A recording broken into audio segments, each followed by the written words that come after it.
Oi, como você está? Seja muito bem-vindo, bem-vinda à primeira conversa do 10% Mais, um espaço para a gente falar sobre saúde mental, comportamento e longevidade. Em tempo, feliz e abençoado ano para todos nós. Janeiro chega com a promessa de recomeço, mas chega também para muita gente como uma forma de exaustão. O corpo para, a agenda muda de página e a mente parece não acompanhar. Para falar sobre esse assunto e sobre saúde mental de forma possível, recebo hoje a doutora Maria Carol Pinheiro, psiquiatra, psicoterapeuta, professora da Santa Casa e do Einstein. Vamos falar, entre outros assuntos, sobre o Janeiro Branco e sobre como atravessar esse período com mais cuidado. Seja muito bem-vinda, doutora Maria Carol Pinheiro. Muito obrigada, estou muito feliz de estar aqui, Abigail. Vamos ter uma conversa bem gostosa hoje. Eu também. Eu queria agradecer a sua participação e agradecer principalmente por você chegar, né, no 10% mais, num momento especial, que é janeiro, quando a gente, além das metas, a gente se propõe a ser melhor. Doutora Maria Carol, como é que nós podemos reconhecer uma saúde mental saudável em nós? Perfeito, Abigail. Você sabe que esse é um tema que eu gosto muito, né? E eu costumo brincar com meus alunos que toda aula eu vou falar sobre isso, que é a diferença do que é saúde e do que é doença quando a gente fala em saúde mental, quando a gente fala em psiquiatria. Né? Então, afinal de contas, o que difere? Eu estou doente para eu estou saudável, eu estou triste para eu tenho depressão, olha, eu bebo álcool para eu tenho dependência de álcool. E o grande ponto, quando a gente puxa na filosofia disso, é a gente entender que a liberdade existencial, a liberdade da gente ser nós mesmos, é o que prediz saúde. Então, quando eu falo assim, olha, eu bebo álcool, se eu tenho um comportamento livre, se eu posso escolher beber álcool, isso é saudável.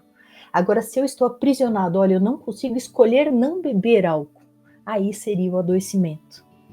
Então, a grande pergunta, Abigail, que a gente precisa fazer quando a gente pensa, nós temos saúde mental, nós estamos num caminho onde nós estamos nos tornando mais nós mesmos, ou nós estamos num caminho onde nós estamos apequenados, onde nós estamos distanciando daquilo que nós poderíamos tornarmos a ser? Essa é a grande pergunta. E é importante esse contato, porque isso, portanto, não significa necessariamente olhar como sofrimento como o único atributo do adoecimento.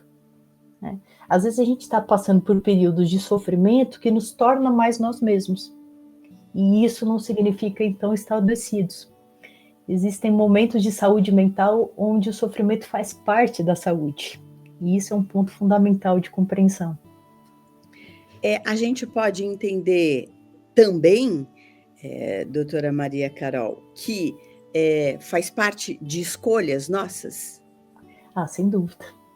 A gente escolhe o tempo todo saúde ou doença. A cada escolha que a gente faz, a gente está escolhendo saúde e doença.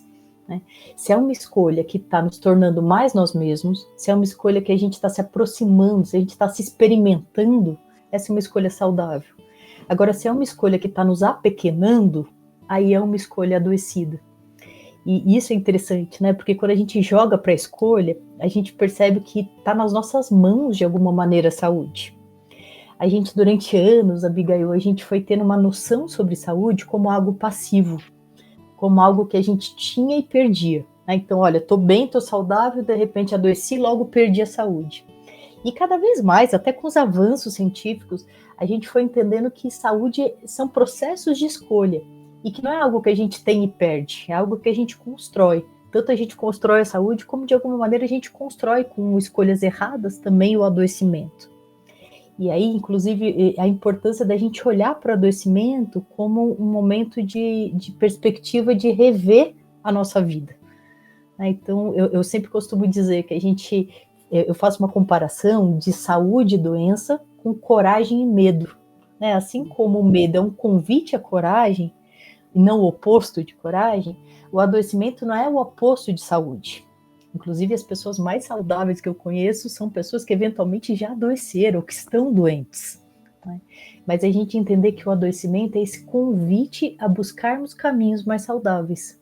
E isso muda tudo, muda a nossa perspectiva de enxergar até o nosso próprio adoecimento, eventualmente.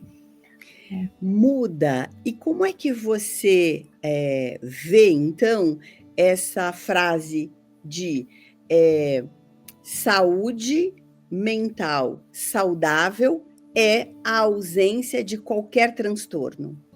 Achei uma bobagem, né? Acho que a gente precisa quebrar com isso, quebrar totalmente com isso. Eu já conheci pessoas, Abigail, que não têm angústia, que não têm tristeza, que não tem, talvez não seja a palavra, mas que nem encosta na tristeza, que nem encosta na angústia, que tudo tá bem, que tudo tá ótimo. Essas pessoas não têm saúde mental. Né? Não sei se é estranho para quem nos ouve a compreensão disso, mas isso não é saúde. Né? A saúde é nos angustiar, a saúde é nos entristecer, a saúde é nos alegrar. É a gente conseguir ir lidando com a dinâmica da vida, com o que aparece, com o surgimento, com as dinâmicas dos nossos afetos, permitindo que isso vá nos tornando nós mesmos.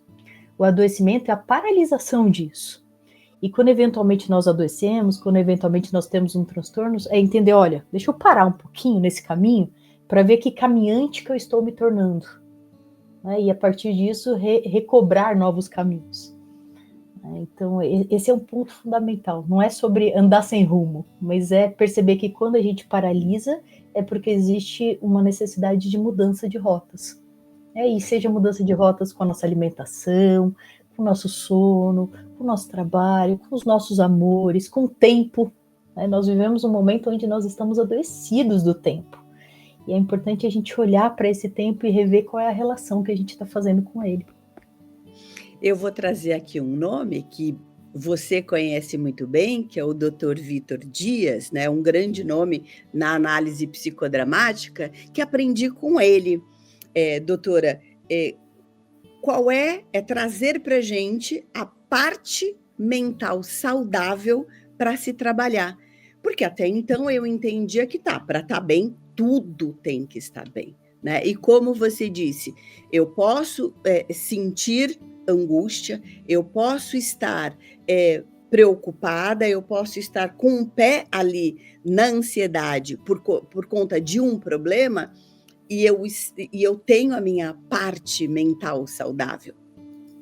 Perfeito.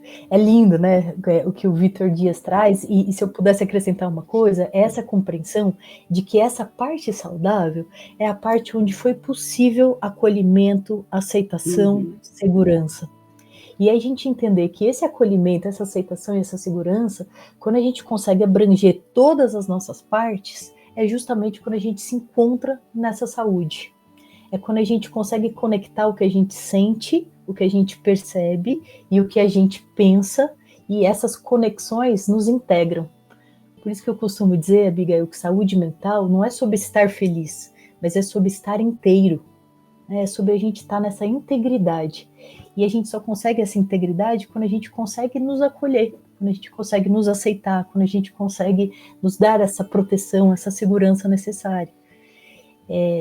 Tem tanta coisa que dá para a gente partir daí, né? Por exemplo, um ponto que eu acho que é legal a gente trazer é o quanto isso tem a ver com a infância. Eu sempre repito que quanto mais eu estudo neurociência, psiquiatria, psicopatologia, psicodrama, mais certeza eu tenho que as doenças psiquiátricas, que os transtornos psiquiátricos são doenças da infância. E por que eu digo isso? Porque são situações que de alguma maneira a gente não conseguiu desenvolver. E ao não desenvolver, a gente ficou paralisado. Então que o adoecimento aparece como, olha, percebe esse campo seu da sua vida que está paralisado. E a partir das ferramentas saudáveis que você tem ou que você vai buscar, deixe isso se tornar você mesmo. Deixe isso ir se tornando você. Deixa isso amadurecer, deixa isso desenvolver. Por isso que a gente precisa sempre voltar para a infância. E voltar para a infância no nosso cuidado com as crianças, com os adolescentes, mas voltar na infância mesmo no trabalho com os adultos, né? Entendendo que tem uma criança aí que de alguma maneira não conseguiu se desenvolver plenamente. E é interessante quando esse trabalho que nós temos condições de fazer com o outro, esse outro se reconhece, esse outro se encontra. Eu vou trazer aqui para você que foi uma conversa assim, muito profunda, mas gratificante ao mesmo tempo, né? De alguém que traz assim, você sabe que eu tenho um cuidado excessivo com os animais. E isso tem trazido problemas em casa, porque os meus filhos, eles não reconhecem. Eu entro em pânico, eu faço tudo, eu tenho plano de saúde, eu fico ouvindo se a cachorra está doente, se ela está respirando fora do tom. E ela disse assim, e pensando comigo de onde vem isso, eu descobri um fato na infância. E ela traz isso, né? A mãe, do jeito dela, tinha um bicho de estimação, as crianças não cuidavam com os cuidados que o bicho demanda, comida, água e tudo mais. E a mãe também se ausentou desses cuidados, para mostrar para os filhos o que aconteceria se não tivesse água e comida. Você imagina o que aconteceu. Aí a mãe olha e diz assim, olha, isso só aconteceu porque você não cuidou. Ui. E hoje ela traz, assim, 1 ano de conversa sobre isso, né? Porque ela tentava dizer para os filhos, não, mas o que eu faço é normal. E os filhos diziam, mamãe, isso é desproporcional, porque você surta com qualquer respiração fora do tom. E quando ela trouxe isso, ela trouxe e caiu, né? O que fizeram de mim? Que lindo, hein? Que lindo. Aliás, acho que é um pouco da beleza da nossa prática, né, Abigail? Que lindo é quando a pessoa consegue olhar para a própria bibliografia, né, para a própria biografia, e que ela se dá conta dessas interfaces, né, de como as coisas se conectam e como as nossas dinâmicas de afetos aparecem. Né? Quando ela se dá conta que essa desproporção, isso eu costumo dizer muito para meus pacientes, que fique atento a tudo aquilo que é desproporcional ao tempo presente. Certa vez, Abigail, uma paciente minha me fez uma pergunta que me fez refletir muito. Ela me fez a seguinte pergunta: nós podemos confiar no que sentimos? Né, que é uma pergunta quase simples, mas de uma complexidade no fundo. Né, e aí eu me dei conta que a grande questão é assim, sim, porém, o que a gente precisa ver é a proporção do que a gente sente. E a pergunta é, o que você sente está proporcional ao tempo presente? Porque se a resposta é, olha, não está proporcional, isso significa que você tem emoção ali que é de outro tempo. Então, um exemplo bobo, você está dirigindo, uma pessoa te trava, uma pessoa entra na tua frente, e a raiva que você sente, ela é legítima. Que bom, a gente tem que sentir raiva de quem nos fecha. Mas se você percebe que isso está desproporcional, é porque essa raiva é de um outro tempo e que você precisa pesquisar a função dessa raiva. Por que essa raiva esteve aí e por algum motivo você não conseguiu exercê-la? Então, estou trazendo isso para dizer como é lindo, né, nesse exemplo que você deu, essa percepção dessa dinâmica do afeto, a necessidade de resgatar aí no bicho um afeto desse luto, desse sofrimento de outro tempo e que ficou simbolizado e passado presentificado. Exato. Eu quero fazer um link para um outro assunto, mas ainda no excesso. E aí eu trago o que você diz sobre esse excesso de informação e o que é que eu faço com isso, né? Nem tudo que eu retenho como informação vai me fazer bem ou vai me levar para algum lugar. E aí eu estava lendo, olha, esse livro pequenininho, Viver é Melhor Sem Ter que Ser o Melhor, do Daniel Martins de Barros, do Dr. Daniel, e tem uma parte que tem tudo a ver com o que você fala, que ele diz assim, abandone a ideia leiga de que quanto mais informação, melhor. A lista telefônica tem montes de informações, mas se você está procurando um número de telefone, 99,9% daquela informação só atrapalha. Que lindo, que lindo. Pois é, a gente vive num momento onde isso se tornou fundamental, né, Abigail? A gente está nesse, segundo o filósofo que eu gosto muito, do Byung-Chul Han, a gente está nesse excesso de informação, nesse excesso de positividade, né? A gente está muito, eu chamo de gordo do eu e faltante de si, né? Toda vez que a gente tem um excesso, essa é uma frase até do Lacan, que ele fala assim, todo excesso esconde uma falta. Né? Então, a gente precisa olhar para as nossas faltas, mais do que para os nossos excessos. Né? A gente precisa se encontrar com essas nossas necessidades, se encontrar com a pausa, com o descanso. A gente precisa frear um pouco tudo esses estímulos que a gente recebe o tempo todo. A gente tem desaprendido de descansar, né? Olha que grave, né? Em plena sociedade do cansaço, a gente não sabe mais como descansar.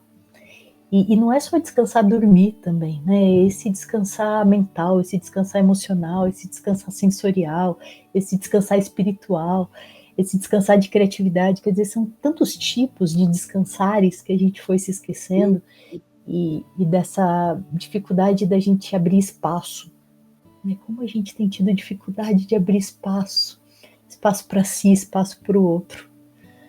Né? E daí esse excesso de informação, linda essa imagem aí do Daniel, que é isso, né? A gente precisa parar de achar que é carregar.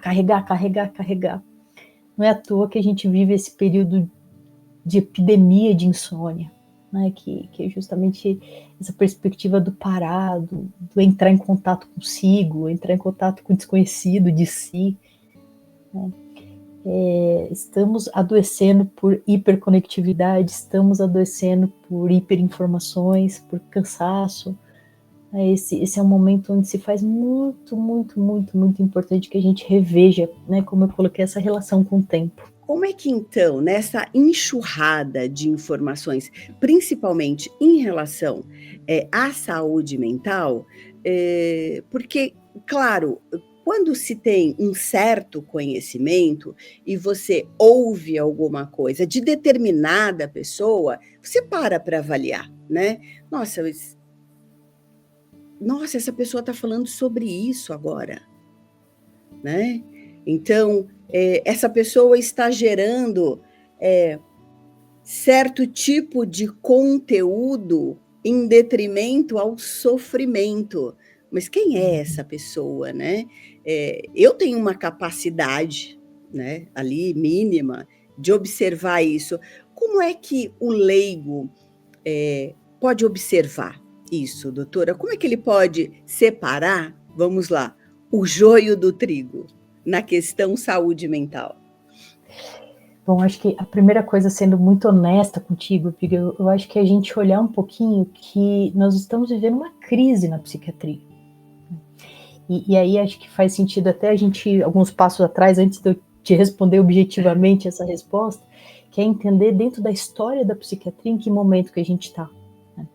A gente tem desde o surgimento dos DSMs, né, e especialmente dentro do DSM-3, um momento histórico onde a gente perde um pouco questões da psicanálise, onde a gente perde um pouco questões da fenomenologia, e a gente parte muito desses critérios diagnósticos muito objetivos, onde é uma lista de sintomas que determina um diagnóstico. Isso tem uma função histórica, né, tem uma função justamente de colocar a medicina, de colocar a psiquiatria dentro desse campo da ciência, dentro desse campo da medicina, e, portanto, a gente conseguir legitimar os diagnósticos. Mas isso também traz uma consequência muito grande, que é essa banalização das doenças psiquiátricas, do diagnóstico psiquiátrico. A gente vive um momento histórico que é muito curioso, porque a gente tem, ao mesmo tempo, nesse momento histórico, um hiperdiagnóstico psiquiátrico e um hipodiagnóstico psiquiátrico. O que significa isso? Que ao mesmo tempo que a gente tem várias pessoas que não têm, por exemplo, de fato depressão e que recebem esse diagnóstico, nós temos pessoas que têm depressão e que não recebem esse diagnóstico. Então, olha que momento histórico, onde a gente tem um hiperdiagnóstico e um hipodiagnóstico ao mesmo tempo de um transtorno psíquico. E é um pouco do que a gente vai fazer enquanto sociedade com isso. Como que a gente vai, por exemplo, a questão das redes sociais, onde tem um estouro de diagnósticos de transtornos de déficit de atenção e hiperatividade. Então, a gente vê no TikTok, a gente vê no Instagram, o tempo todo, pessoas, nem sempre da área, falando sobre TDAH. E aí, qual é a consequência disso? A consequência disso é que muito mais pessoas buscam ajuda, falando, olha, eu acho que eu me identifico com isso. Tem ou não tem TDAH? Eventualmente, de fato, essa rede vai pegar peixes e, eventualmente, essa rede pega crustáceos, pega outros animais aí e que não são, então, de fato, diagnóstico de TDAH. Então, o que fazer, né? Como a gente vai lidar com isso, separar o joio do trigo? Eu acho que, primeiramente, é a gente buscar e trabalhar mais essa questão da pessoa ir se compreendendo. Então, olha, o que é que eu sinto, o que é que eu penso, independente do nome técnico que tem isso. Eu brinco, Abigail, que a gente precisa fazer 2 diagnósticos, que um leigo precisa ter 2 diagnósticos, que é tudo vai bem comigo, algo não vai bem comigo. É isso que importa. Não importa falar tenho TDAH, tenho TEA, tenho depressão, é isso que a gente precisa fazer com a gente mesmo.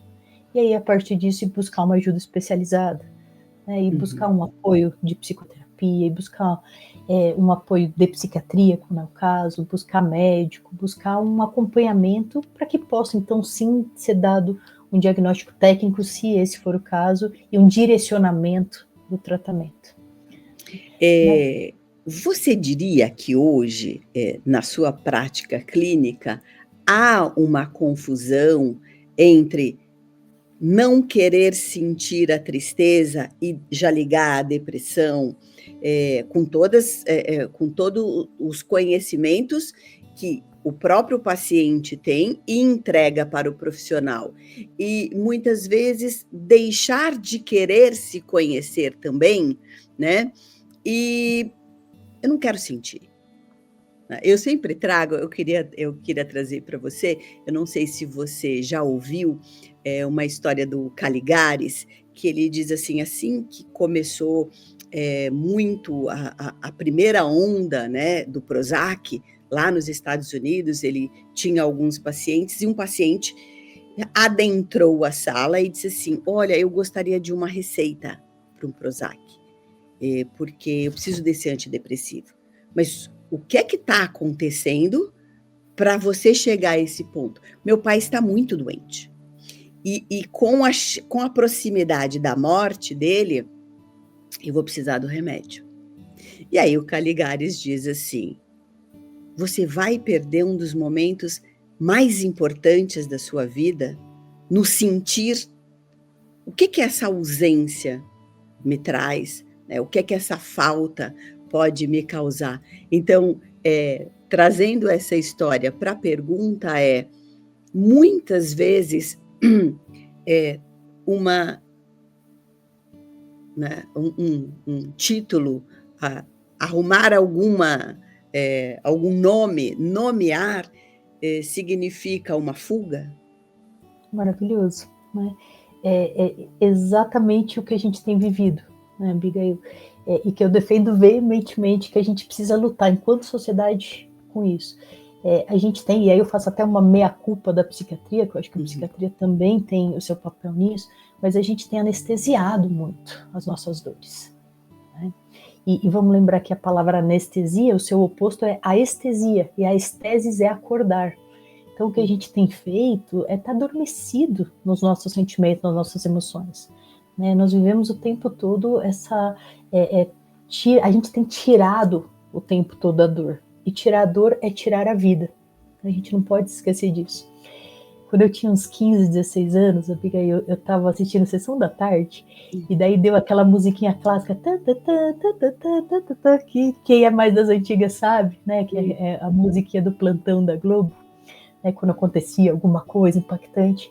E aí eu não me esqueço dessa cena. Era uma senhora de idade, né, que tinha acabado de falecer, um ator, que eu não lembro mais quem era, e chegou o repórter, né, para ela, ali viúva, no velório dele, e um repórter infeliz ali falou assim: como a senhora está se sentindo?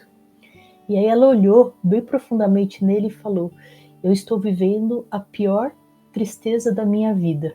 E aí ela fez uma pausa e falou: graças a Deus. Daí o repórter ali, jovem, se assustou ali com graças a Deus e falou: graças a Deus? Ela falou: sim, porque eu só estou sentindo essa dor imensa porque eu vivi os 50 anos da minha vida com grande amor dela. Eu nunca me esqueci disso, eu acho isso de uma beleza e de uma saúde mental, né? Porque justamente essa percepção, olha, a dor faz parte da vida. Né? E se você ama muito, se você vive uma vida intensa, se você vive uma vida onde você se permite a dinâmica das suas emoções, a dinâmica dos seus afetos, saiba que você vai sofrer e honre esse sofrimento. Honre isso, porque honrar esse sofrimento é tão importante quanto honrar as nossas alegrias, para que a gente tenha saúde mental. Então, é muito disso, né, respondendo a tua pergunta, muito disso que eu vejo, sim, na minha prática clínica. Acho que a gente está numa tendência, sim, a tentar nos amortecer, a tentar, graças aos remédios, e veja, eu sou felicíssima com essa tecnologia, acho que ela ainda bem, como era mais difícil a nossa vida sem ela, mas também acho que a gente usa mal a tecnologia, como um todo, aliás, né, mas a tecnologia dos remédios, quando a gente vai medicando essas dores necessárias à vida. E quando você chama, né, isso para a realidade, é também um convite para o outro se olhar. Né? Eu estou fugindo do quê? E precisa muito de coragem, né, de agir Maravilha. com o coração para isso. Porque em quantos momentos da minha vida eu não quero pensar nisso. Ou eu não quero sofrer por isso. Né? Perfeito. E aí é um reconhecimento pessoal.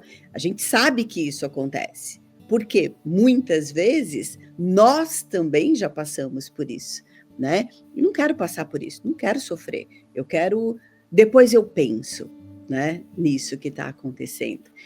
E aí me vem,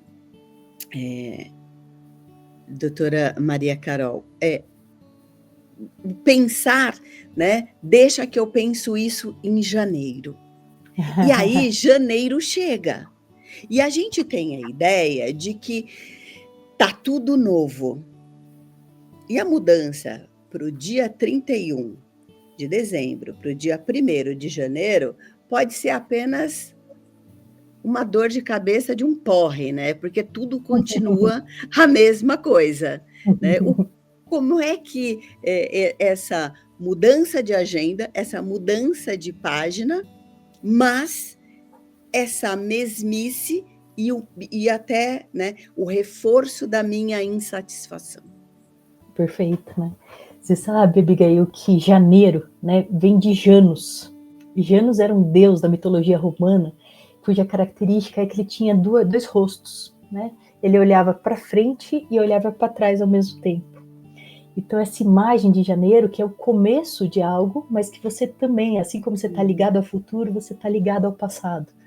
E eu gosto daí, porque se a gente consegue olhar para frente, sim, olhar para essa perspectiva do novo, do que vai vir em 2026, do que faremos esse ano, mas sem se esquecer que, olha, se você não olhar para as coisas do passado que não estavam legais, para as coisas que você não atingiu, ou para as coisas que não teve satisfação, não adianta, né? Porque você também não vai conseguir mudar isso.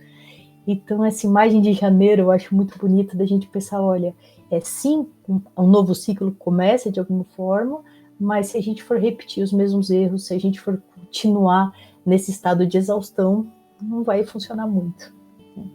Você trouxe uma coisa que é legal, né? Eu acho que é importante até retomar aqui, que muito do que falta desse espaço, né?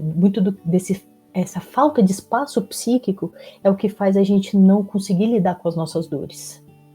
Então, quando a gente vai o tempo todo nesse excesso de informação, excesso de trabalho, excesso de cobrança, excesso de desempenho, temos que performar, e vamos performando sem ter uma identidade de quem nós somos o tempo todo nesse atropelamento, né, o que a gente vai perdendo é a vida. Muito do meu consultório, né, muito do meu dia a dia, do sofrimento dos meus pacientes, é essa percepção do desperdício. Né? No fundo, a gente tem sofrido muito de desperdício de si, desperdício de tempo de si, né? Justamente porque a gente está tão carregado de universos que não são a gente. A Mafalda tem um quadrinho que é lindo, que ela fala assim: nós perdemos tanto tempo com as coisas urgentes que deixamos de lado as coisas importantes. Né? Eu acho que é muito reflexo desse momento, desse atropelamento do tempo. E nesse atropelamento do tempo, como você vê a questão das metas? Fica muito fácil se perder nas metas irreais, e aí esse estar perdido vai nos levar a uma frustração? Pois é, uma ótima pergunta também. O que é esse planejamento das metas, né? Primeiro, uma observação, que eu acho que as metas não funcionam para todo mundo. A gente precisa pensar e individualizar, olha, funciona ou não funciona para você fazer metas. E vejo que para muitas pessoas não adianta e está tudo bem. Mas para quem adianta, é um pouco da gente entender, olha, essa tua meta, ela está a curto prazo, a médio prazo, a longo prazo. E o que é que você precisa fazer passo a passo para atingir isso? Porque senão fica muito preso nessa coisa, né, do, olha, eu preciso fazer isso, mas eu perco esse passo a passo até chegar aonde eu realmente quero. Então, uma sugestão que eu dou para quem quer fazer meta é você separar um pouco por tempo. Né? Então, olha, faz uma meta de 2 meses, depois faz uma meta de 6 meses, depois de 1 ano. Então, para você atingir o que você quer em 2026, né, se você estiver nessa toada, coloca prazos para isso. Porque senão a gente vai ficando muito angustiado com essas expectativas e sem organizar, fazer essa organização psíquica necessária para atingi-las. E como cada um, né? Como você é uma, eu sou outra, né? E a pessoa que nos pede alguma direção também é um outro ser, é uma experiência própria, né? Eu caía num sofrimento, porque eu gerava uma expectativa e era assim, meio poliana mesmo, abria a janela e a partir deste ano, e é óbvio que a mudança ela não acontecia, porque eu não mudava nada. E de acordo com o montante de sofrimento, eu falei, não, peraí, o que pode resultar para mim? Eu diminuí a carga começando antes. Então, se eu quero, olha, eu quero ter uma vida saudável. Não posso me entupir Natal e Ano Novo. Então, eu já venho regrada. Aquilo, né, de certa forma, dizia para mim, olha, você é capaz. Boa. Eu seguia em frente, né? Nada dos excessos ali no consumo em dezembro, quando a gente está gastando e rodando o cartão e amanhã, né, a fatura Deus proverá. Não, tá, deixa eu ir aqui no meu mínimo. Isso me fez um bem danado, né, de mostrar para mim que eu sou capaz. Desenvolvi ali uma estratégia que eu nem sabia que era uma estratégia, mas que depois eu fui adiante. Você diria que é cada um descobrir o que é possível fazer para minimizar o sofrimento? Olha que lindo onde você traz aqui, Abigail. Até voltando um pouco, saúde mental, então, essa busca pela liberdade existencial. Né? E daí a gente vê uma questão, o que é liberdade? O que é essa liberdade existencial? E aí é importante a gente lembrar que não existe liberdade sem disciplina. Então, eu estou trazendo isso para a gente trazer, olha, existe algo ali do seu desejo, existe algo das suas emoções, existe algo dos seus sentimentos, e é necessário que exista uma autoridade que traga isso, que conduza isso. E daí a gente pensa assim, olha, a liberdade é quando essa autoridade está interiorizada. Então, quando eu interiorizei essa autoridade, quando eu sou essa autoridade, e não estou modelado por outras autoridades, seja a sociedade, a cultura, a própria mãe, o próprio pai, enfim. Né? Então, como a gente faz? Né? A gente precisa pensar, olha, se eu quero uma coisa, se eu desejo, onde que está a autoridade em mim que vai me conduzir ao alcance disso? Uma outra forma de ver simplificada disso é a gente pensar que a gente tem uma criança e um adulto dentro de nós mesmos. E como é que esse adulto tem tratado essa criança? Esse adulto tem acolhido, tem direcionado, tem orientado, tem julgado no bom sentido, tem bem avaliado, né? E aí que talvez seja o grande ponto, né? Não adianta a gente ficar só com a criança e não adianta a gente ficar só com a cobrança. A gente precisa encontrar esse caminho de autoridade. E a verdadeira liberdade é isso. O Kant tem uma frase que ele fala assim: liberdade é também fazer o que não se quer. Ou seja, não é só sobre a gente fazer o que a gente quer, porque isso é a criança na gente comandando a nossa vida, né? Mas é também ter uma autoridade empática e acolhedora, porque também não é só sobre cobrar, vou fazer, porque aí a gente também não consegue encontrar esse caminho do desejo. Você trouxe uma fala no início da nossa conversa que até agora eu estou pensando, porque eu até então tinha ouvido, mas não de uma forma tão marcante, né? Você escolhe a forma como você quer envelhecer. São as minhas escolhas ao longo da minha vida. Eu escolho o que eu quero para amanhã, em detrimento do que eu faço hoje. Mas eu nunca tinha escutado assim, tão fortemente. Eu escolho estar doente ou eu escolho ter saúde. Eu escolho a doença ou a saúde. Isso passa por todas essas escolhas por essas metas que eu coloquei ali no papel e por uma falta de planejamento, né? Eu não consegui. Isso eu atraio uma doença, por exemplo?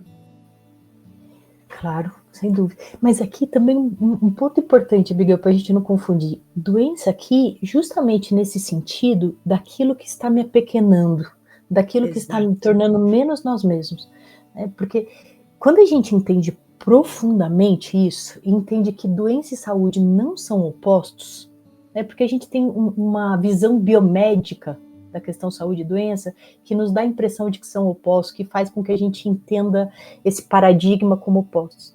Mas é importante, no meu ver, a gente romper com isso. Quer ver? Quando a gente entende profundamente isso, a gente entende, inclusive, que uma pessoa pode morrer curada. O que pode parecer estranho no primeiro momento. Como assim uma pessoa pode morrer curada?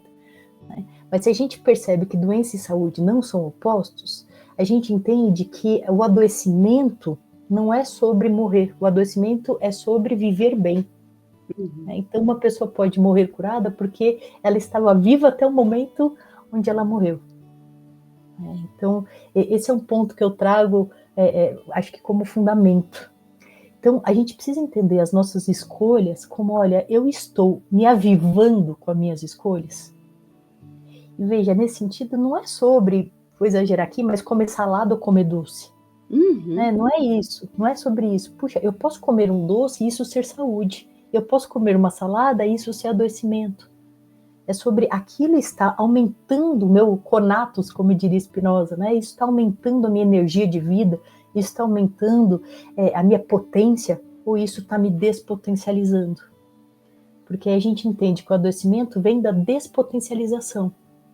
Quais são as necessidades não ouvidas que eu me coloquei? Porque às vezes minha necessidade pode ser de uma salada, às vezes minha necessidade pode ser de um doce. Mas a questão é sobre a gente ter a capacidade plena de nos ouvir bem. Esse é o grande ponto, aí no meu ver. E maravilhosa, né, a colocação e tudo o que carrega por trás dessa, nas nossas escolhas, tanto quanto no que vai nos apequenar, como o que vai nos fazer caminhar, né, seguir adiante. Eu queria trazer aqui a história, ou trazer, né, de volta o cansaço. Como é que eu diferencio o meu cansaço de alguma coisa, o meu cansaço da rotina, do dia a dia, para algo que não vai bem? Quando é que eu devo prestar atenção? Perfeito. Acho que um ponto objetivo, muito prático nesse sentido, é a gente entender, olha, quando eu descanso, passa? Eu realmente consigo descansar e passar? Esse é o ponto principal. E um segundo é a questão da funcionalidade. Puxa, o meu cansaço está me deixando disfuncional em vários campos da minha vida, então isso já é um sinal para a gente que, olha, ultrapassou o que seria só um cansaço. Né? Talvez você esteja aí numa situação de estresse, talvez uma situação de burnout, aí até de um adoecimento em si, que precisa ser visto, que precisa ser cuidado. Um ponto aqui que eu queria trazer, também eu pincelei, mas queria trazer, que eu acho que é legal reforçar isso para quem está nos ouvindo, é que não é só sobre cansaço físico. Né? O cansaço físico se resolve com descanso. Então, a gente conseguir uma boa noite de sono, a gente conseguir um relaxamento. Mas vamos lembrar que existem vários outros tipos de cansaço. Né? O cansaço social, por exemplo. Às vezes a gente precisa, para descansar, ficar um pouquinho sozinho, ficar um pouquinho só a gente. O cansaço sensorial, que a gente tem vivido muito, são muitos estímulos, luz, som, barulho. Às vezes a gente precisa tirar um pouquinho todo esse campo sensorial. O cansaço mental, né? Às vezes descansar é assistir uma série, descansar é ler um livro, né? Descansar é sair um pouquinho ali dessa cabeça hiperfuncionante. O cansaço emocional, que às vezes é uma conversa com um amigo, às vezes é conversa com o cônjuge, com a cônjuge. Quer dizer, é a gente conseguir organizar um pouco essa parte emocional que vai servir de descanso. Tem o cansaço criativo, que é quando a gente começa a perceber que a gente não está conseguindo criar nada. E daí também assistir alguma coisa artística, né? Ou ter um contato com a arte, ter um contato com alguma coisa que nos faça sair um pouco do ordinário. Né? Isso também é super importante. E tem, para terminar aí o último cansaço, tem o cansaço que a gente chama de cansaço espiritual, que é quando a gente realmente sente que a gente está precisando de levar, né? Não necessariamente com religião, mas a gente levar nossos pensamentos para algo maior, para um propósito maior. Que são tipos diferentes, então, de cansaço que a gente precisa olhar para a gente perceber aonde é que eu estou cansada e que tipo de descanso eu preciso buscar. E quando isso nem com descanso resolve, daí é quando a gente precisa estar atento que talvez tenha algo errado aí com a gente. Eu, como todos que estão tendo a oportunidade de te ouvir, eu imagino o encantamento, né, e o aprendizado por tudo que você está dizendo. E você, que nesse momento está acompanhando a conversa com a doutora Maria Carol Pinheiro, se você puder nos ajudar, envia o link desse vídeo para sua amiga, para o seu amigo e comente aqui. E não esqueça de dar o like para que esse conteúdo atinja mais pessoas. Eu queria trocar o assunto quase que no mesmo tom. Como é que anda a saúde mental na maioria das pessoas que já viveram boa parte da vida? Né? Eu estou falando dos 60 mais. Pois é, anda ruim, né? Não anda bem, não. Como todos nós, né? Nós estamos nessa pandemia aí de doenças mentais. Mas, particularmente, os 60 mais, eles têm algumas particularidades que, infelizmente, nós vivemos uma sociedade que não tem acolhido isso. Né? Então, tanto pensando em lutos acumulados, tanto pensando em perdas simbólicas, pensando nas questões corpóreas, né? As dificuldades de lidar com as questões corpóreas, quanto pensando no etarismo, que, infelizmente, é uma questão que pega bastante aí também. E no momento de uma sociedade do desempenho, né, o quanto de alguma maneira se exclui e se aliena, infelizmente, aí, as pessoas aí que estão 60 mais. Então a gente tem visto muito sofrimento, a gente tem visto muita solidão, né? A gente sabe que a solidão também é um ponto fundamental e de grande impacto quando a gente pensa em transtornos psíquicos e doenças mentais nos 60 mais. Precisamos mudar enquanto sociedade. Essas pessoas, muitas não tinham o hábito de procurar ajuda, né? Hoje, você encontra um jovem e ele fala até com certa naturalidade: "Ah, eu fui à minha psi". "Ah, psi? É a minha psiquiatra", né? "Olha, eu preciso voltar para uma conversa com a minha terapia. Ai, eu preciso sair agora dessa conversa porque eu tenho terapia". Muitos dos 60 mais, eles não tiveram, né, esse hábito, essa cultura, eu diria. Como é que a gente faz para dizer para eles: ó, tá tudo bem você procurar ajuda agora, tá valendo? É interessante, né, essa geração dos 60 mais, porque eles estão sob uma geração que achava que psiquiatria é coisa de louco, imagina, um absurdo, e sob uma geração que justamente tem uma visão, ainda bem, diferenciada aí desse cuidado com a saúde mental. Então, o que a gente vê muito nessa população dos 60 mais é, por um lado, dúvida, né, e por outro, um estímulo até das gerações mais novas para que se busque isso. Eu acho lindo, Abigail, quando alguém com 60 mais, né, fala assim, eu vim aqui fazer terapia, né, eu nem é para tomar remédio, nem acho que tenho nada, mas eu tô aqui porque tem questões aí que eu sinto que não estão bem resolvidas e que eu preciso organizar, né?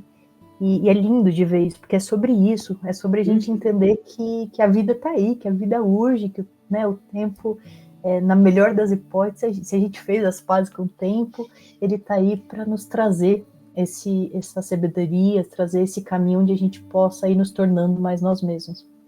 Então, como trazer isso para 60 mais? Né? Eu acho que é justamente trazendo, justamente como você falou aí, dessa questão de, olha, vamos desestigmatizar, vamos buscar, vamos entender o que é necessário mudar, não vamos ficar com essa visão de rígida, não mudou até agora, não vai mudar. Não é sobre isso. É sobre a gente entender que a gente está sempre mudando. O organismo está sempre mudando. Né?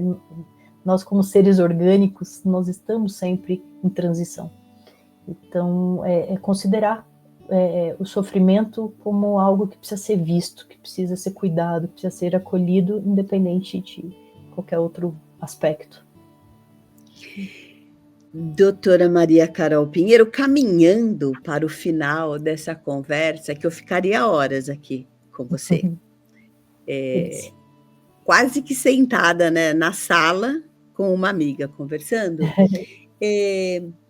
eu gostaria de te pedir uma reflexão 10% mais, uma dica. O que é que, de tudo que a gente falou, o que é que merece uma reflexão mais profunda ou o que a gente não falou e você gostaria de trazer? Também. Eu acho que o que a gente falou que poderia ter uma reflexão mais profunda é essa perspectiva de que cada um de nós temos dentro de nós o adulto e a criança. Né? Eu sei que isso foi mal usado, né? Hoje virou até meio banalizado essa ideia da criança interior, mas eu acho, até numa perspectiva neurocientífica mesmo, né, que a gente precisa entender que a gente tem partes de nós mais primitivas e partes mais organizadas. E que, a partir disso, a gente precisa entender que a transformação, que a saúde mental, é a gente buscando essa criança com mais autonomia. O Nietzsche tem uma perspectiva que eu gosto muito, que ele fala das fases da alma. E ele traz que nós teríamos 3 grandes fases da alma. A primeira ele denomina como camelo, que é quando a gente carrega tudo nas costas. Então a cultura, a sociedade, os deveres, a cobrança, a gente vai carregando tudo nas costas. Aí esse camelo vai chegando no extremo do deserto, até que quando ele está no máximo do niilismo dele, do vazio existencial, do nada faz sentido, ele se encontra com um dragão. E tudo que o dragão fala é: tu deves, tu deves, tu deves. E quando ele está nesse extremo do tu deves, ele se torna um leão, que é a segunda fase da alma. E o leão tem raiva de tudo, e o leão mata o tu deves, e o leão entra numa nova perspectiva, mas ele percebe também esse vazio existencial, onde então nada mesmo faz sentido. Quando eu não tenho nem essa autoridade externa que me diz o que eu devo fazer, nada mais faz sentido. E aí ele vai então para a terceira fase da alma, que é a criança. Eu acho lindo, até numa perspectiva neurocientífica isso. Porque a gente nasce sem pré-frontal, né, que é essa região do nosso cérebro justamente da autoridade. E quem faz o papel dessa autoridade é a sociedade, são os nossos cuidadores, são, eventualmente, hoje em dia, as redes sociais, eventualmente uma religião, que é o que nos dá esse norte de certo e errado, né, de ordem, de autoridade. Só que quando a gente está lá para os 25, 28 anos, a gente já tem esse substrato biológico, a gente já tem o nosso próprio pré-frontal. E aí começa, de alguma maneira, um pouco esse caminho da gente produzir a nossa própria autoridade, com o nosso acolhimento, com a nossa proteção, com a nossa segurança, com a nossa aceitação de si. E é esse caminho onde a gente vai buscando esse adulto que acolha de forma diferenciada essa criança naquilo que o mundo falhou com a gente. Porque por mais que tenham cuidado bem da gente, toda tradução é uma traição. Né? Então que a gente possa fazer esse novo adulto para que a gente possa fazer essa nova criança. Que essa criança nesse sentido criativo, de brincar, de buscar a beleza da vida, de buscar o acolhimento do outro de uma nova perspectiva. E aí a gente precisa buscar novos adultos para buscar novas crianças e nos tornar mais inteiros. Que proposta maravilhosa para janeiro, né? Para início de uma nova fase, de um novo ciclo. Perfeito. Que é talvez esse olhar para frente, olhar para trás e estar no tempo presente. Exatamente. Eu quero agradecer por sua generosidade, por trazer tanta coisa boa e tanta esperança na fala. Esperança de movimento, de mudança, que é isso que a gente precisa. Muito obrigada. Perfeito. Eu que agradeço o convite, foi um prazer estar aqui. E é isso, é movimento. Lembrar que não é sobre caminhos, é sobre caminhantes. Né? Então, quem são os caminhantes que a gente está se tornando? Muito obrigada. Muito obrigada, doutora Maria Carol Pinheiro. Obrigada a você que esteve aqui com a gente. Não esqueça de compartilhar esse link, de curtir, de deixar a sua proposta aqui. E você? O que é que você está fazendo? Ou o que é que você vai colocar de novo no seu janeiro, nesse 2026? Um beijo e até a próxima.